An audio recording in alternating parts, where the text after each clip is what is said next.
எதிர்பாராத விதமாக நீங்கள் கூட்ட நெரிசலில் அகப்பட்டால் அந்த நெரிசலிலிருந்து உங்களின் உயிரை காப்பாற்றிக் கொள்ள இந்த 6 காரியங்களை செய்யவும். 1. உங்களின் கைகளை இதைப்போல் குத்துச்சண்டை வீரர்கள் வைப்பது போல் வைத்துக் கொள்ளவும். இப்படி வைப்பதால் தள்ளு முள்ளு ஏற்படும் போது நெஞ்சு பகுதியில் அழுத்தம் ஏற்பட்டு மூச்சு திணறல் வராமல் தடுக்கிறது. 2. தப்பித்தவறி கீழே விழுந்துவிட்டால் அப்படியே ஒருபுறமாக சரிந்து கொண்டு தலைகளை மூடிக்கொண்டு சுருண்டு படுக்கவும். எக்காரணத்தை கொண்டும் மல்லாக்க படுத்தும் குப்புறப்படுத்தும் கிடக்கவே செய்யாதீர்கள். இப்படி மல்லாக்க படுத்தும் கிடந்தால் மக்கள் பதறி அடித்து ஓடும்போது கழுத்தில் மிதிக்கவும் நெஞ்சு மற்றும் வயிற்று பகுதியில் மிதித்து நொடியில் உயிர் போகும் அபாயம் உள்ளது. 3. மக்கள் எந்த பகுதியில் நகர்ந்து செல்கிறார்களோ அந்த பகுதியை நோக்கியே நீங்களும் செல்லவும். வளையவோ திரும்பி பார்க்கவோ அல்லது எதிர் திசையை நோக்கி நடக்கவே செய்யாதீர்கள்.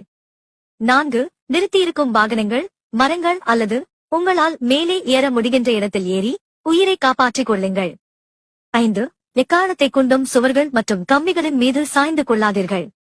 கூட்ட நெரிசல் ஏற்பட்டால் அந்த சுவர் மற்றும் கம்பிகளுடன் சேர்த்து உங்களால் நகர முடியாமல் உங்களையும் சேர்த்து நசுக்கி விடுவார்கள். 6. மிகவும் முக்கியமாக கூட்ட நெரிசலில் அகப்பட்டால் பயந்து கொண்டு அலறி மற்றவர்களையும் பதற்றப்பட வைத்து அலற வைக்காமல் அமைதியாக அந்த இடத்தை விட்டு வெளியே செல்ல வேண்டிய வழிகளை பார்க்கவும். பயந்து அலறுவதால்தான் மற்றவர்களும் பயந்து பதறி அடித்து ஓட ஆரம்பித்து பல அசம்பாவிதங்கள் நடக்கிறது. இந்த 6 விஷயத்தையும் தாண்டி முதலில் எந்த கூட்டமானாலும் அங்கு குழந்தைகளை கொண்டு செல்வதை தவிர்த்துக் கொள்ளுங்கள். முடிந்தால் இந்த வீடியோவை அனைவருக்கும் ஷேர் செய்யவும்.